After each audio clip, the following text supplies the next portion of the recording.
Hi there, dance studio owners, and welcome to a brand new series of the Transform My Dance Studio podcast.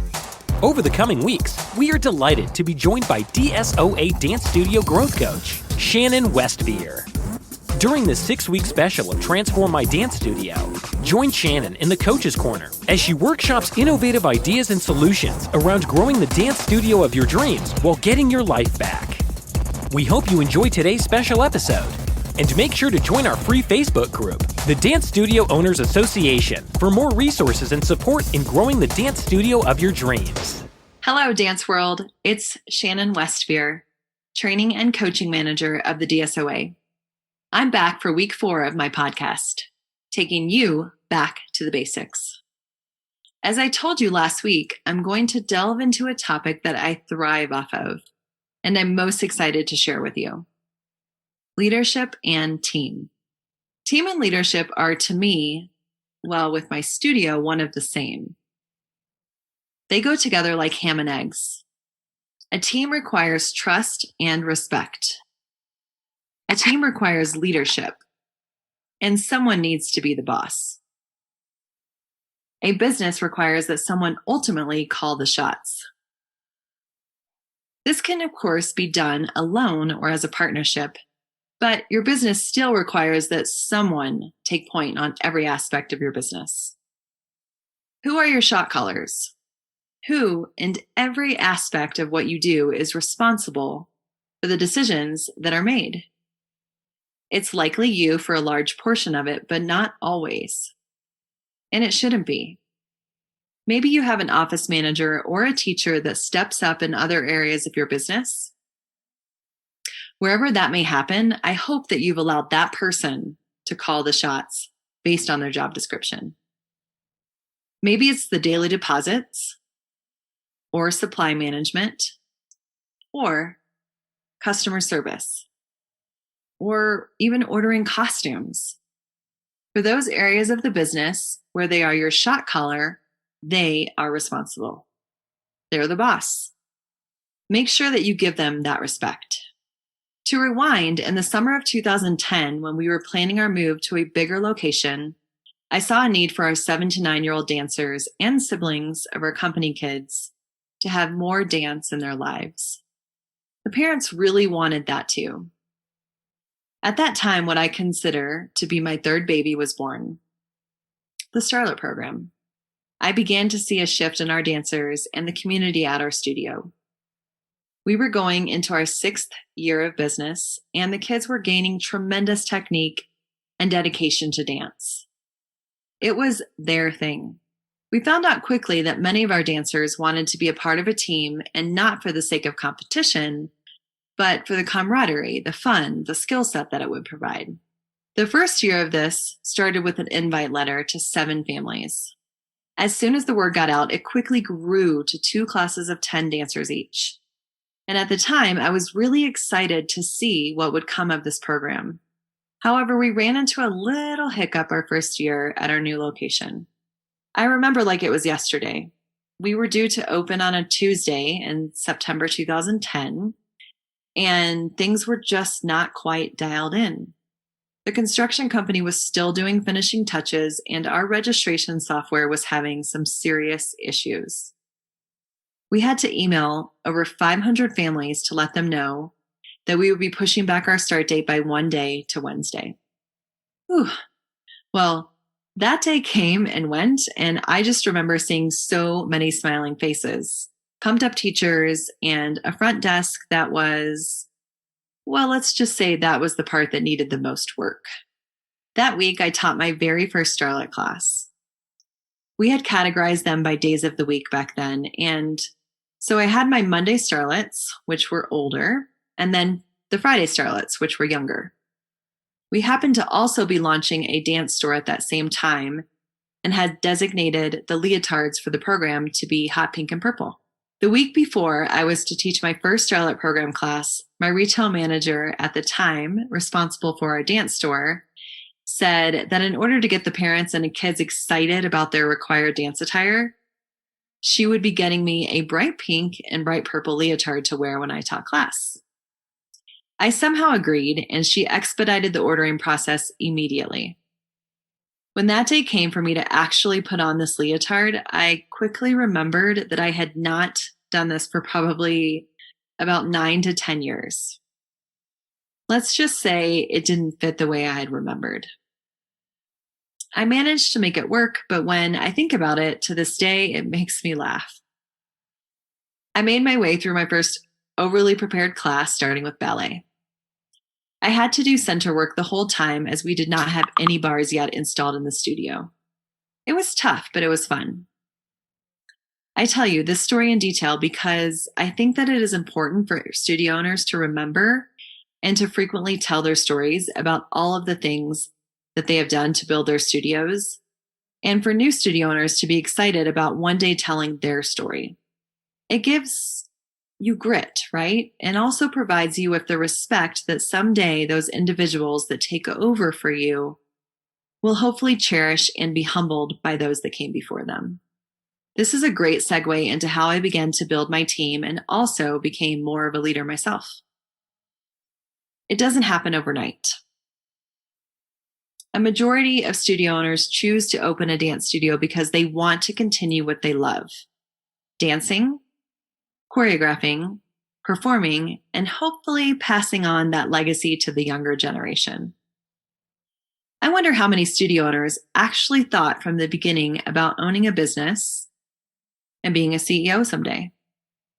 Admit it.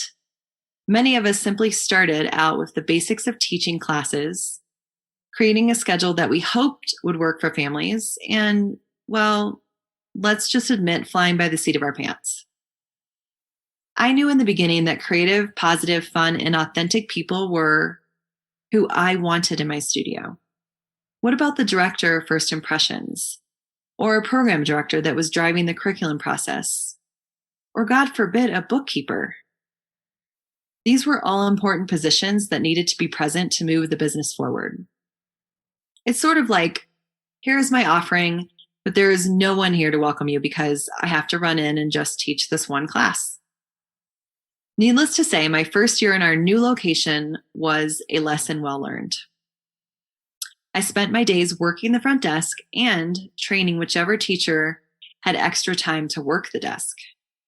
I taught every day, Monday through Friday, in between the desk and from 3 to 6:30 p.m. I also had really little kids, which I'm sure, like many of you, lived several days at the studio. At times, I was really struggling to build the business while striving to be Mom of the Year. Fridays were always my super long days.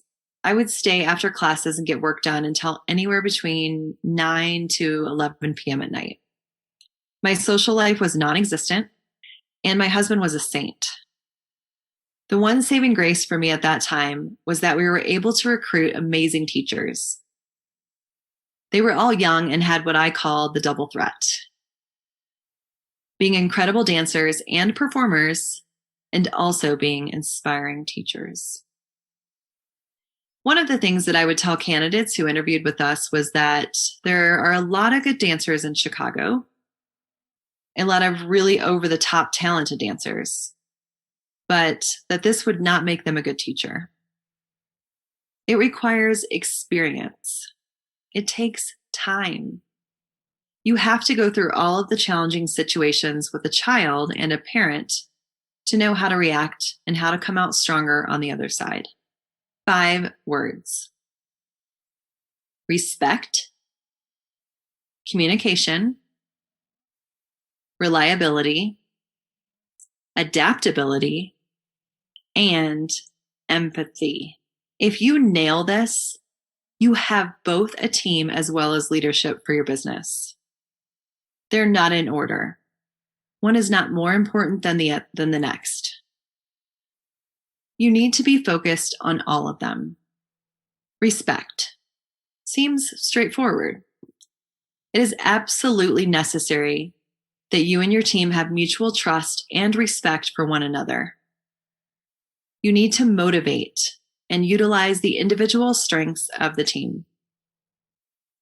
It has always been my goal to be hyper-focused on hiring individuals that are better than me. This is hard for entrepreneurs. You started your business because you want it done your way. It was your vision. It's your baby. Stop. Elon Musk, in an interview, once said, "The business fails. Business as you know it stops if you can't continue to hire smarter people with every hire." Think about that. He's right, in my opinion. The world evolves, business changes. Customers want the next best thing, the next style of dance, diversification, efficiency, trends, technology. They want the very best for their kids. Let the outside world bring that to you. Be open to change. Hire the best talent that you can find. It will pay off 100 times over. You started your studio because you're creative. But remember, business first, studio second. There are parts of running your business that, well, as you know, require to be a task manager, a bookkeeper, a receptionist, an office supply manager, an HR manager. Well, let's stop there. As you grow and you bring employees on that address specific parts of your business, empower them. Be alert and aware, but don't micromanage. It is vitally important that all of your employees know that their contributions are valued and that their time is appreciated. Communication. This is a key component to team success. When working with people, it is important to communicate effectively so that everyone is on the same page. Be open with everyone around you. Especially in our industry, stop the petty talk. Do everything that you can every day to be honest with your employees, even if it's bad news. Be professional every single day. In meetings, even though the final decision is yours, make a point of always asking someone in a meeting, "What do you think? What would you do? What is the decision we should be making right now?" Your employees are not simply doers. They too want their voice heard. They want recognition. They want to work for a company that educates them and makes them feel important. A part of the team. A team. The ability to listen to the different needs and viewpoints of every one of your employees is essential. Always ask your coworkers for their perspectives, even if they're not initially offered. Reliability. To develop a strong reputation as a team leader, it's better to underpromise and overdeliver. And spreading many responsibilities among a few people is challenging, particularly when deadlines are looming. It is important to recognize that as a part of a team, your actions can impede the mission of your studio, leading to the late completion of certain initiatives. There are a number of books that I have read that speak to accomplishing goals as an organization. How often do you as a team reflect on your past and plan for the future? This is my recommendation. We call them rocks. Every 3 months, plan a full planning session with your team. This should include anyone in your organization that is a shot caller. Come up with no more than 5 initiatives that will move the needle over the next 3 months. Examples may be hire an office manager, develop a new program, move to Jackrabbit, hire a financial manager. These are the things that you need to know to do. They've been on the list of deliverables for the past year. They haven't gotten done. Then divide and conquer. Each initiative is a rock. It can be assigned to one person or multiple. Whoever you assign a rock to has to buy into it. They have to own it. They have to look you in the eyes and say, "I got this. I can do that. I will do that." Every week thereafter, you need to have a 30-minute meeting with your entire team to review the rocks. Go down the list. Sarah, are costumes on task? Yes. Laura, development of the new TAP comp team? Yes. And so on. If anyone is off task at the end of the meeting, You take 10 minutes and that's it to discuss the issues. If they need help, find it. Do what you need in an effort to get all the rocks over the line by the end of each 3-month period. And when your rocks are completed, well, it's time to open up that bottle of champagne as a team to toast your success and start the process over. Adaptability. Being flexible and innovative are key to a leader's success. When resources are lacking, emergencies occur. Being able to bounce back exemplifies how to stay optimistic and focus on the solution. These opportunities can also be used to learn new skills and take on assignments. Don't be afraid to step outside of your comfort zone and learn something new in the process. Everyone is different in how they go about completing a task. If you micromanage the process, you're going to have employees that feel unimportant. Let them do it their way. The outcome should have your signature on it, but let them do it their way. Empathy. The most productive leaders capitalize on their team's ability to bring different, creative, or unconventional solutions to difficult questions. It's critical for companies to hire and develop more effective managers and leaders capable of moving their organization forward during both good and challenging times. That requires looking beyond traditional strategies for management development and cultivating the skills most important for success. One of those skills, perhaps unexpectedly, is empathy, a vital leadership competency. Empathetic leadership means having the ability to understand the needs of others and being aware of their feelings and thoughts. Unfortunately, it has long been a soft skill that's overlooked as a performance indicator. Authors and researchers will tell you that today's successful leaders must be more person-focused and able to work well with people from varying teams and departments. When I grew up, that's what was called being well-rounded. As your parents told you, be the person that is able to work well with others. This was a skill that I both prided myself on as a business owner, while at times feeling was also my biggest weakness. For some reason, I always held on to it. As a result of my sensitivity towards it, I strongly believe that it's also what ultimately brought some of the best staff members into our studio. Many of them who grew to become program directors. Some of those people who to this day I still consider dear friends moved on, but always reached back out to me at one point or another to express how much they missed this chapter in their life. This was important for me to hear, as it gave me reassurance that I was doing the right thing. Know that you will spend time on your staff making them great, while some of them decide to leave. If you are smart, you will build your bench. Once you fully understand your culture and believe strongly in it, you will have the ability to instill that in others around you. Even the newbies in your studio will see it.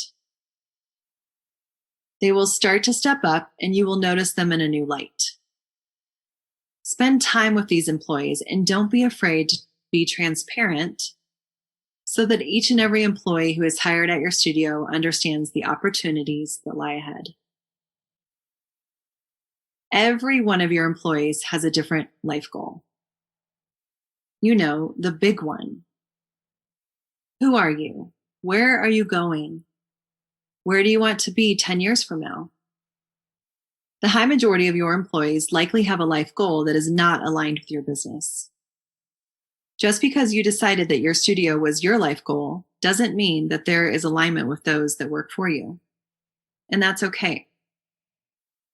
You don't have to be the destination.